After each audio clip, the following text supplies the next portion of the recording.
about what you were able to do last Sunday compared to what happened in Oakland in terms of like just seeing the field, checking down, things like that? A lot, getting the ball out, but there's still too many sacks. But yeah, like you said, checking the ball down, getting the ball in our playmakers' hands more often than not. When the plays were breaking down, we had guys doing more on scramble drill, and so we saw a difference in that as the game went on. Just the biggest thing for me, takeaway of improvement, is we made the critical plays when we needed it this time. We were in a very similar situation in overtime again, and we came out with the victory. How different is the pressure that you feel in the NFL compared to the college game? I know obviously guys are bigger and faster and all that, but it is a very noticeable difference. A little bit, yeah, but at the same time, I have an NFL offensive line right in front of me, and that's nothing against the guys I had at Oklahoma. But as you step up to the next level, everybody's performance steps up as well. So, yeah, the windows are a little smaller, but it's just the speed of the game picks up a little bit. What's your next step? What's the next thing for you? We got to get rid of the sacks. There's looking back on it, we're one of the most sacked teams in the NFL. So.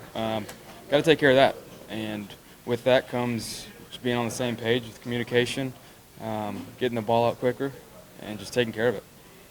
That defense, that Raiders defense is whatever, top 5. Was it different than the Jets and the Raiders? And did you have, I guess, major takeaways after seeing that kind of defense? Yeah, they're very talented defense, but we did a good job of matching up and trying to take out their playmakers. You want to eliminate the guys that are going to make game-changing plays, and so we felt like we did a good enough job to put ourselves in position to win. And yeah, anytime you play a defense like that, it's a great challenge, and you look forward to it. How did you kind of get yourself back together after the pick on the fourth play, which it looked like it was a miscommunication between you and Sean? Yeah, no, that's as simple as that. It's similar to what we started out the game in Oakland. The plays early in the game aren't going to decide the game, but very well, change them. Those are manageable mistakes that we can, fix and move forward. And it's about keeping your head up and pushing forward after that. And so, yeah, those are things which there was many in that game that we can fix and learn from, which is the good thing.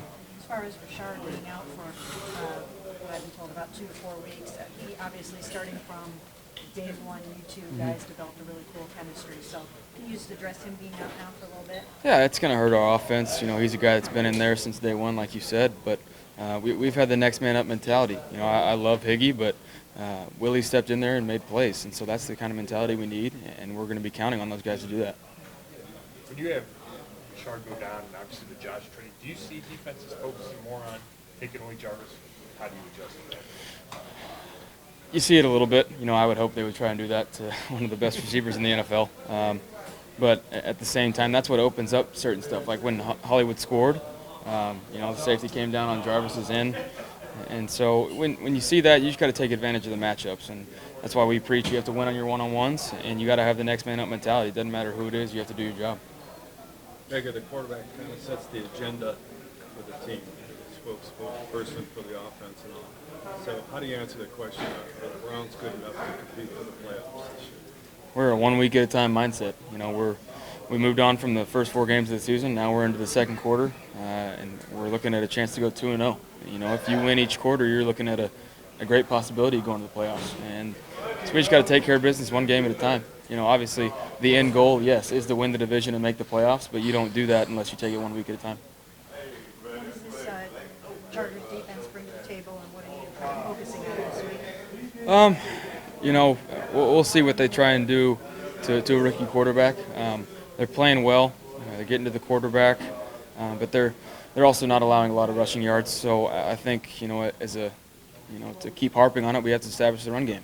It's something that we need to get going and continue to have. And then on top of that, they're letting their playmakers do their work. They're trusting the guys on the outside, and obviously you got to keep your eyes on where number 54 is, allowing him to get different pass rushing looks, kind of moving him around the ball. So we just got to stay tuned, and similar to last week's game plan of we just have to follow our rules when they're trying to mix up their looks. So you guys talk a lot about consistency. So in Oakland you scored 42 points. Last week you scored 12. Is that a product of the opponent, or what do you think the real Browns offense is? I think we're more than capable of scoring 30-plus points a game. But, yeah, I think when you play a defense like that, any mistakes that we make, you're going to see the outcome of it. So I think if we fix some of the things we did against the Ravens, we'd score a lot more points. But when you play a defense like that, they're going to take advantage of your mistakes, and they're going to, force you to turn the ball over or punt it. So we just have to do our job, and I think from there, the sky's the limit for this team.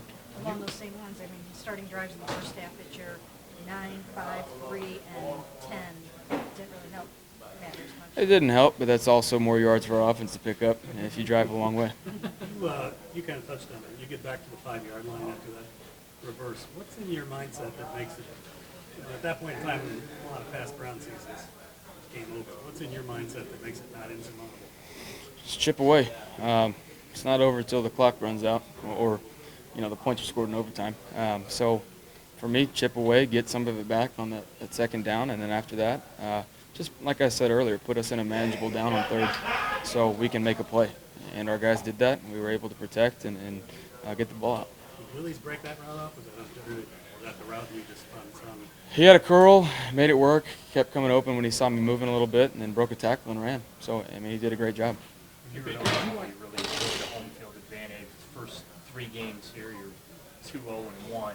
Do you get the sense that you guys are really establishing that home field advantage here in Cleveland now? That's what we're hoping for. I touched on a little bit after the game. We feed off the crowd's energy, and our defense does as well. So I think we need to continue that, and this needs to be a place that people fear coming to play. It needs to be so loud they can't communicate, and it needs to be a harsh place for our offense to come in. It needs to be exciting when our offense goes out there to keep the crowd in it. We just, keep building momentum, keep stacking wins. Baker, did you watch Brees on Monday night? I caught a little bit of it. Yeah, it's pretty special. Just as a quarterback, how do you get your mind around 70,000 yards? That's I keep talking about consistency.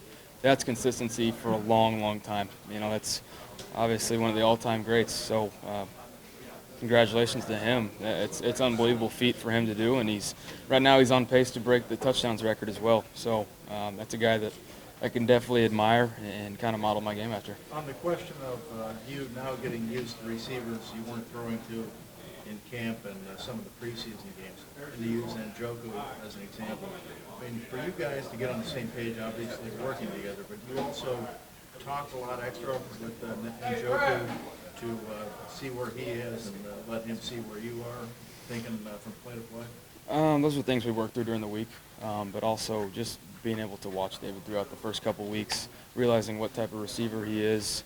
When he's running routes, he's obviously a big-bodied tight end, so you want to put the ball within his frame to where he can box people out. And that's the kind of mismatch stuff we've been doing with him, and we want to continue to do that. But I've learned from watching him, and then also the extra reps help, and just talking through it at practice.